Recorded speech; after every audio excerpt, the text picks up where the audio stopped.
Rewilding yourself, discovering your soul's deep roots through shamanic practices. If you don't ignite that fucking lion that's in you, a lion don't take no shit. Even within themselves, they don't entertain or co-sign the fucking narrative of anything that's gonna put out the fire. The result of civilization was we turned ourselves from wild and free hunter-gatherers into domesticated and tamed beings, and the larger human settlements became, the more this process happened. We call this process civilization. The word civilization is from the Latin civilis, civil, related to civis, citizen, and civitas, city. So, in a literal sense, the word just means city-based cultures. However, the word has far more meaning than that. This is because city-based cultures began to see themselves as better than hunter-gatherer cultures, and even above nature itself. This is why the adjective uncivilized does not just mean someone who does not live in a city-based culture, but someone who is not socially, culturally, or morally advanced. Someone who is rude, thoughtless, barbaric, ignorant, and uncouth. Civilized people are not wild. To people in the city-based cultures, wild became a derogatory term, meaning savage, untamed, and something that is out of control. As if those are obviously bad things. Civilization is all about control. Control over nature, of course, but also control over our own human inner nature. Eventually, as we moved into cities, and the first city-state cultures developed, the first organized religions emerged, whatever else these religions may have been. They were also generally agents of further domestication and control. For central to the message of most of these religions is we have to guard against our animal nature and natural instincts. The reindeer is not a docile animal. To make it comply with the rules of the race, its owner has to be really determined. And the animal's sense of direction is often unpredictable. I'm like that. Not entirely domesticated and uncivilized. They tell us that we cannot trust ourselves and our own instincts, or trust the feelings in our own bodies, and instead we have to do as we are told by the priests. We are told that we cannot trust our own soul, that the very salvation of our soul is dependent on doing what the priests tell us to do and believing what the priests tell us to believe. The result is that we almost entirely lose touch with our true, authentic, and deep souls. We lose touch with who we really are and were meant to be. The fall. Although agriculture brought us undeniable benefits in terms of producing food, surpluses, to help us through hard times, it certainly came with huge costs. Despite these costs, though, from the start of the Neolithic agricultural era, around 11,000 BC, and up to the beginning of the Bronze Age, around 4000 BC, we still seem to have been doing relatively okay. Prior to agriculture, humans, like all other species, would have been prone to changes in population size as the climate changed.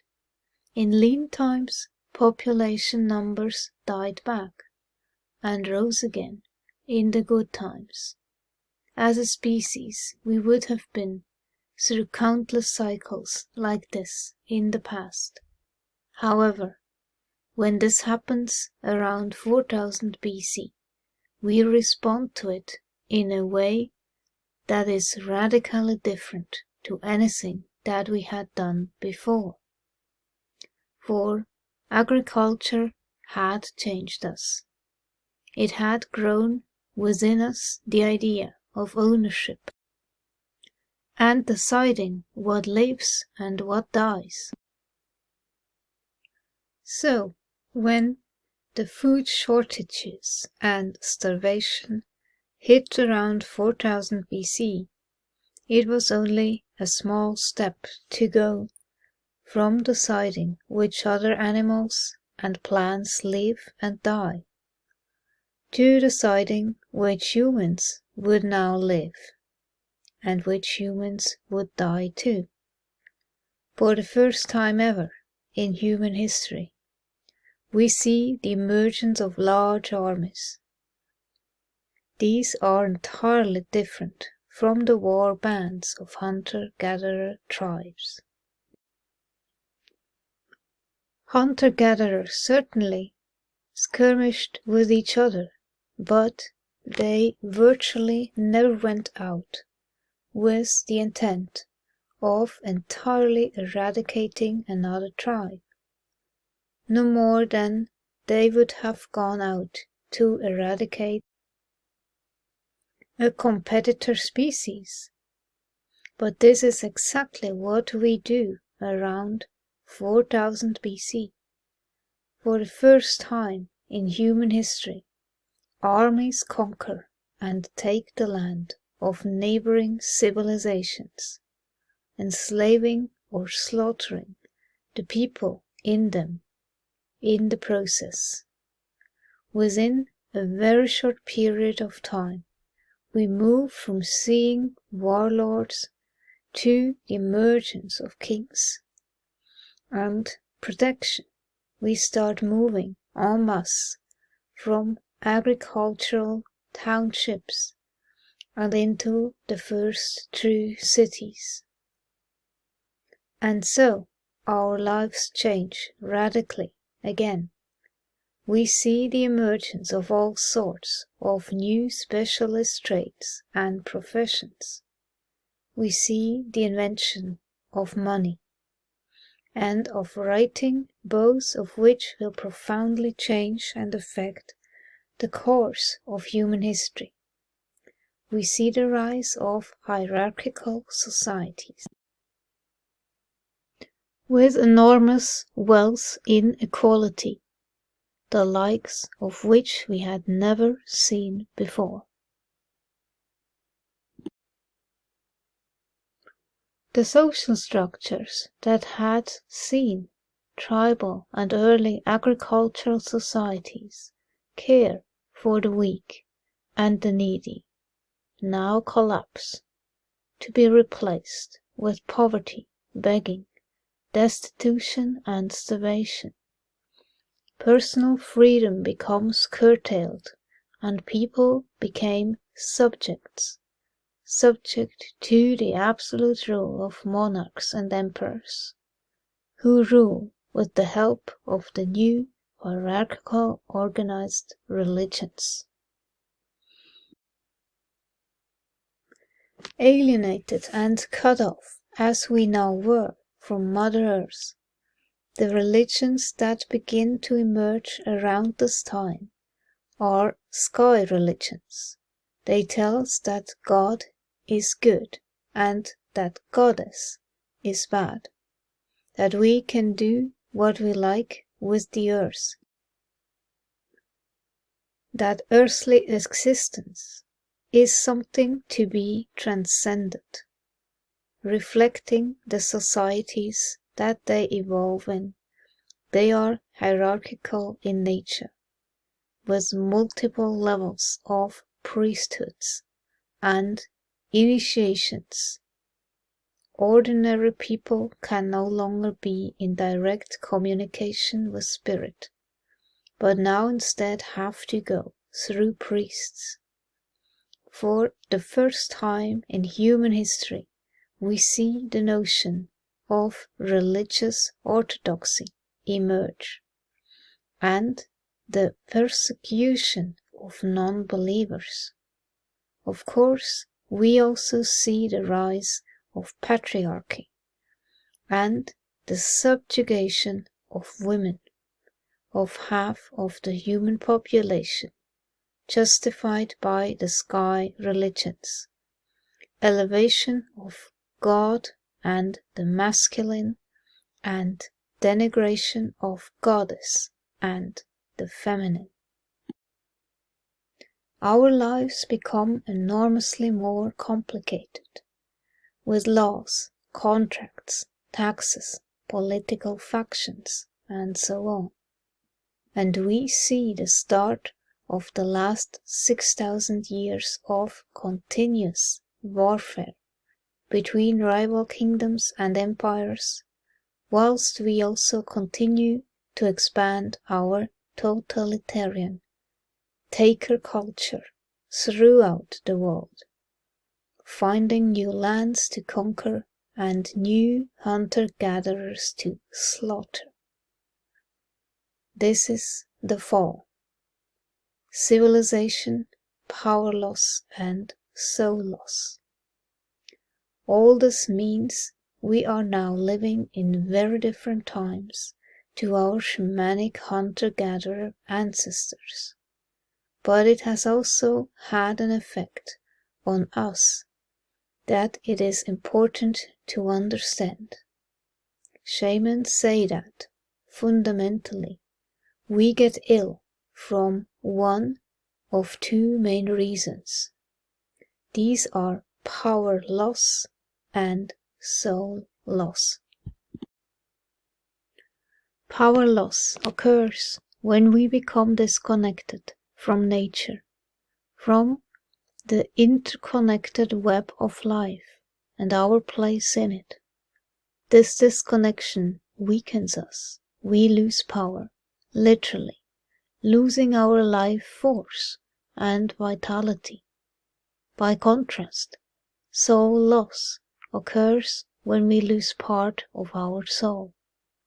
This loss can happen for various reasons, one of which is when we may send part of ourself away, part of our own soul, in order to fit in. Like power loss, soul loss leaves us weakened. Both soul loss and power loss leave holes in us. In this weakened state, other things that may not be healthy for us can infect us. The understanding of power loss and soul loss is fundamental to shamanism. Our hunter-gatherer ancestors would have recognized the symptoms of them and dealt with them swiftly. As the fall progresses, we lose all the knowledge of soul loss and power loss, and how to recognize it and treat it.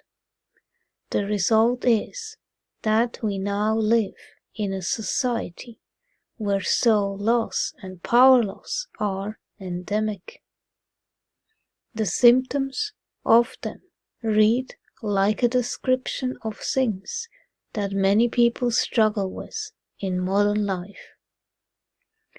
Things like anxiety, depression, a sense that something is missing or lacking in life, addictions, procrastination, boredom, a feeling of not being good enough, a disconnection from the sacred and the spiritual, loneliness, and so on.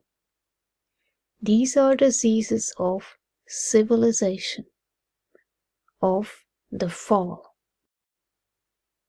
From what we know, they seem to have been almost non-existent in hunter-gatherer cultures. Many hunter-gatherer cultures do not even have a word for depression,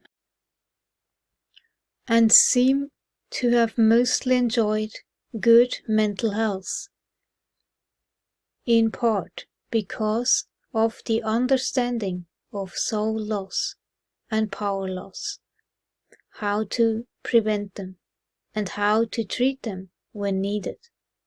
From a shamanic point of view, we are suffering from severe and chronic power loss at a scale unprecedented in human history.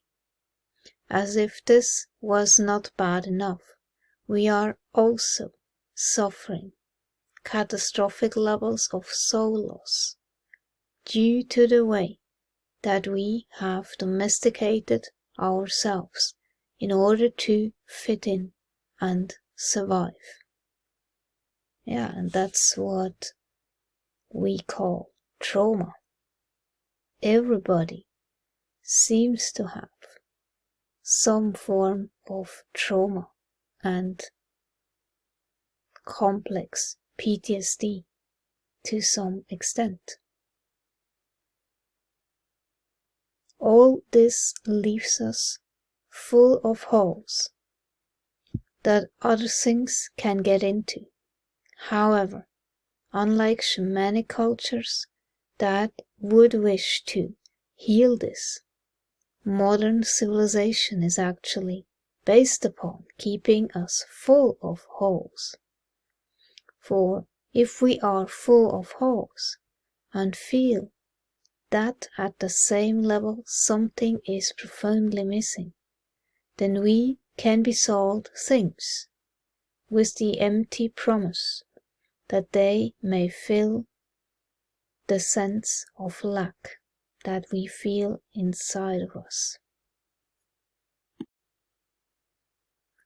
Sold things like the latest clothes, lipstick, handbags, cars, gadgets, religions, the promises of politicians, toxic ideas about groups of people to blame and hate, sugar, processed foods, tobacco, alcohol, prescription drugs.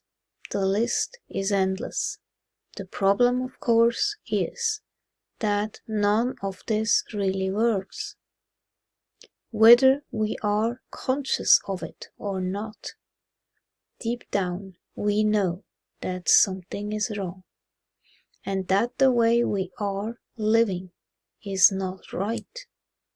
But we do not know what to do about it, because we have lost our understanding of power loss and soul loss, and so we do not understand what the problem really is, let alone how to begin fixing it.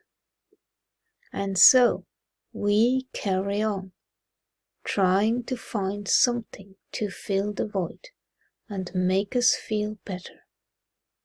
Meanwhile, soul loss and power loss go largely unrecognized and untreated, and rates of depression, anxiety, and suicide continue to rise. I think I might die this day.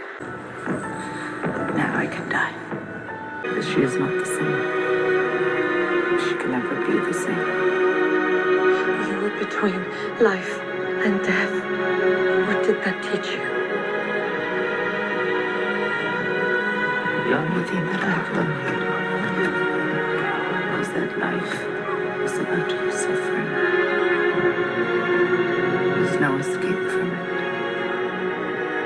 That's the truth.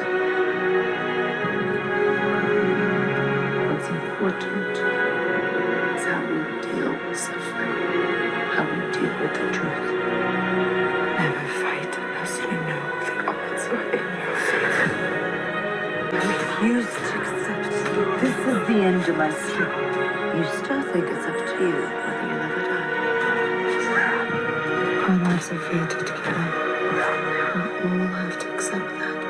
If I have to die for what Ragnar and I believed in, it is worth it. Meant to be shining, to shine forth and be bright, and for your quality of creative self-expression, creativity, evolving of your abilities. Aquarius is the artist. Shamanism is far more than just a set of techniques, but a way of perceiving the world. For the shaman has always been someone who sees things differently, someone who sees the things that other people either cannot see or choose not to see. In fact, the very word shaman translates to something like one who knows, or one who can see in the dark, i.e., see the things that are hidden to others. Now, obviously, this means being able to perceive and interact with the world of spirit. It also means being able to see past what is sometimes described in shamanism as consensus reality, the constructed reality of a society's stories, myths, conventions, traditions, and social norms. As such, a shaman is someone who is somewhat outside of normal society, and precisely because of this can be of service by being able to see society clearly and more objectively. This means that the shaman, when needed, is someone who can see why things have gone wrong in a community and what needs to be done to put things right. Og kvik mumam greid a thick. Ver tu ekki hraid. Ek vond zeker thir out there, thir au. Hier au meithum tarstu at kafila. Og samne kruptum. This helps to rest well, sleep deeply, and recharge. Heal. The eastern Siberian Koryak people credited the deity Vahiyinin with creating the Vapek spirits who appeared as the fly-garrick mushroom. The trickster, Big Raven, found the Vapek so useful that he allowed them to remain on Earth to teach the people what they needed to know. Many images connect to the fly-garrick coming from Siberia, depicting human figures crowned by and surrounded by mushrooms. Though each tribe had different ideas about who used fly-garrick and how and why, everyone agreed that the mushrooms brought gifts of divination, healing, vitality, and communication with the other world to those who used them. There is the consistent, almost universal understanding that the shaman and the mushroom are partners in spirit work. Amanita Muscaria Tea. Ingredients: 1 gram Amanita Muscaria coarse powder, 1 cup of warm water. Directions: to make Amanita Muscaria tea, the mushroom should be dried and broken into small pieces or ground. 1 gram Amanita coarse powder and 1 cup of warm water should steep for 20 to 30 minutes and then be strained. The mushroom bits should be discarded. The recommended water temperature is 45 to 55 degrees. Storage: Amanita Muscaria tea can be stored for a day in a thermos without losing its power. or you can also freeze it and store for any length of time. Amanita tea, my drink of vital balance, especially at moments of emotional crisis. Yes, I agree to that.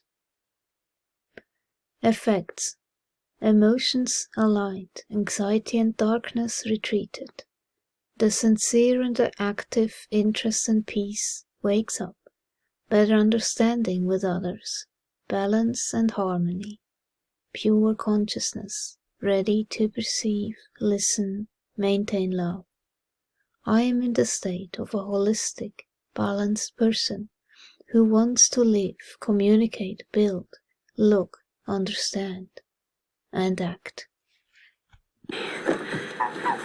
Drink to theta.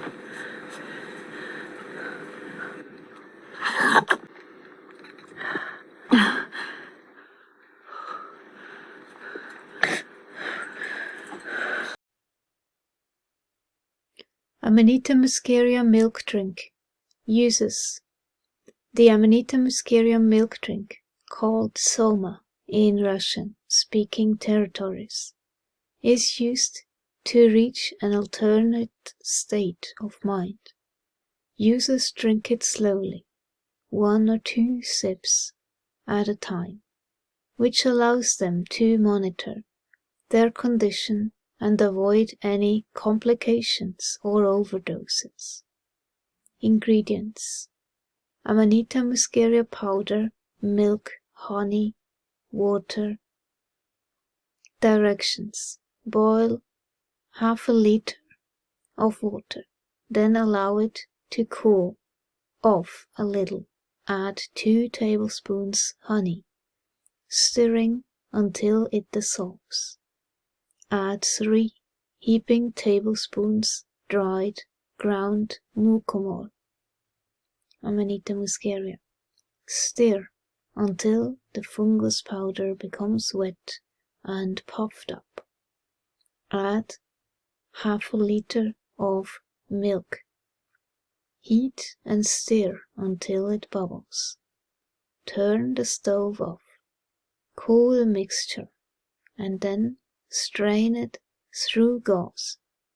Consume only the liquid and discard the rest. It is a powerful drink and must be used with caution. By taking only 1 to 2 moderate sips, then waiting 1 hour to adjust the amount and find the desirable effect.